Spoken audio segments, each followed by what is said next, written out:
तो आइए गुप्त काल में विज्ञान प्रौद्योगिकी पर क्या कुछ दिख रहा है, क्या सीनरी है, क्या दृश्य है, वो देखते हैं।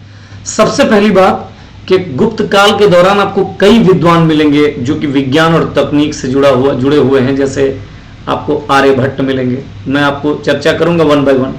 वाराह मिहिर मिलेंगे, भास्कर प्रथम मिलेंगे, ब्रह्मगुप्त मिलेंगे, ये सारे लोग मिलेंगे। और भी हैं, जैसे एक चिकित्सक मिलेंगे धन्वंतरी, है ना, जो चंद्रगुप्त द्वितीय के नवरत्न में से एक भी थे। तो ऐसे कई आपको पर्सनैलिटी मिलेंगे जो कहीं ना कहीं विज्ञान और तकनीक के मामले में भी गुप्त काल को बड़ा आगे ठहराता है, बड़ा ही उल्लेखनीय काल के रूप में इसको स्थापित कर देता है। ठीक है, तो सबसे पहले जिसका भी हम लोग जो देखे आर्यभट्ट पर आइए चर्चा करते हैं। आर्यभट्ट 499 ईस्वी में इनका जन्म होता है और ये पटना निवासी हैं, याद रखिएगा बढ़िया से। इनका एक ग्रंथ है आर्यभट्टीय, अपने ही नाम के आधार पर इन्होंने अपना ग्रंथ लिखा आर्यभट्टीय। योगदान जो इनका है वो काफी गजब का है। आइए देखते हैं आर्यभट्ट का योगदान क्या है।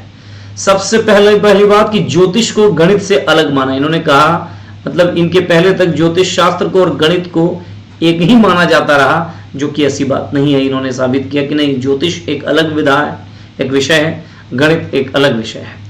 दूसरी महत्वपूर्ण बात कि इन्होंने डेसिमल सिस्टम जो आपको नजर आ रहा है, दशमलव प्रणाली, इसका विकास किया। विश्व को इनका देन है ये, ठीक है ना, अनूठा देन है।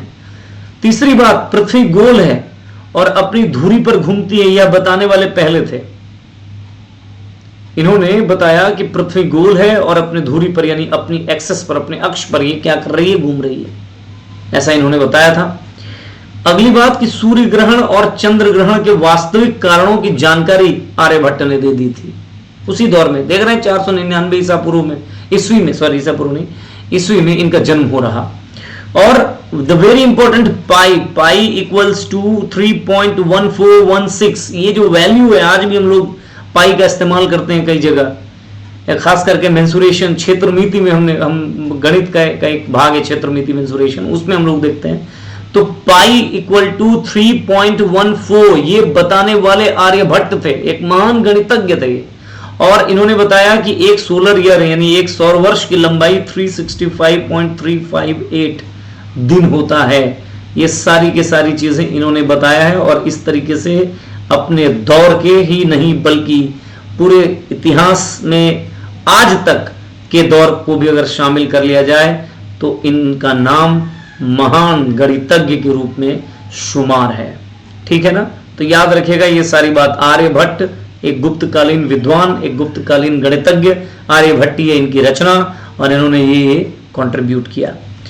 अगले इंसान हैं, अगले विद्वान हैं भास्कर फर्स्ट, जो 600 ईस्वी के आसपास आपको नजर आता है। और ये आर्यभट्ट के जो सिद्धांत आपको नजर आ रहे हैं, उन आर्यभट्ट के सिद्धांतों पर इन्होंने टीकाएं लिखा। ठीक है ना, यानी आर्यभट्ट के सिद्धांतों पर इन्होंने टीका टिप्पणी किया। एक और विद्वान है इस दौर के ब्रह्मगुप्त, और ये ब्रह्मगुप्त के समकालीन आप नजर आएंगे। ब्रह्मगुप्त जो है 598 ईस्वी के आसपास का है, तो इस दौर में आपको नजर आएंगे, ब्रह्मगुप्त के समकालीन नजर आएंगे। और इन्होंने 3 ग्रंथों की रचना की, एक है महाभास्कर्य, दूसरा है लघु भास्कर्य और तीसरा है भाष्य। इस तरीके से अगला देखिए, तीसरे विद्वान इस दौर के ब्रह्मगुप्त, जो 598 ईस्वी, अभी मैंने कहा ना भास्कर प्रथम के समकालीन है। इन्होंने ब्रह्म सिद्धांत के रचनाकार हैं। इनकी किताब का क्या नाम है, ब्रह्म सिद्धांत। और गुरुत्वाकर्षण के विषय में इन्होंने बताया कि पृथ्वी हर वस्तु को अपने केंद्र की ओर आकर्षित करती है, इस बात को बताने वाले ब्रह्मगुप्त थे। अगला है चौथा वाराह मिहिर, जो कि 550 ईसा पूर्व ईस्वी के आसपास के हैं और एक प्रसिद्ध ज्योतिषी हैं। इनकी रचनाएं देख लीजिए, एक पंच सिद्धांतिका, बृहद संहिता, बृहद जातक और लघु जातक, ये सब वाराह मिहिर के हैं। ठीक है, आगे देखिए चिकित्सा ग्रंथ के बारे में बात करेंगे तो एक चिकित्सा ग्रंथ है अष्टांग हृदय, ये लिखा है वाघ भट्ट ने, वाण भट्ट नहीं, वाघ भट्ट। वेरी इंपॉर्टेंट, पूछा गया एक बार, ठीक है, तो याद रखिएगा। अगले चिकित्सक के तौर पे आप देख सकते हैं धन्वंतरी, जो आयुर्वेद का महान विद्वान और चिकित्सक और चंद्रगुप्त विक्रमादित्य के नवरत्नों में से ये भी एक रहे। एक है पालकाप्य, ये पशु चिकित्सक है और उनका एक हस्त्यायुर्वेद है ना, ये इनकी एक रचना है। नागार्जुन एक बौद्ध दार्शनिक है और नागार्जुन ने रसायन और धातु विज्ञान के बहुत बड़े ये ज्ञाता रहे हैं। तो ये सब आपको नजर आ रहा है। क्या नजर आ रहा है कि आप किस तरीके से विज्ञान और प्रौद्योगिकी के क्षेत्र में आपका गुप्त काल कितना एक महान स्थान रखता है, उसके बारे में ये एक चर्चा, ठीक है ना। तो याद रखिएगा, ये एक चर्चा हुई गुप्तकालीन जो विज्ञान एवं प्रौद्योगिकी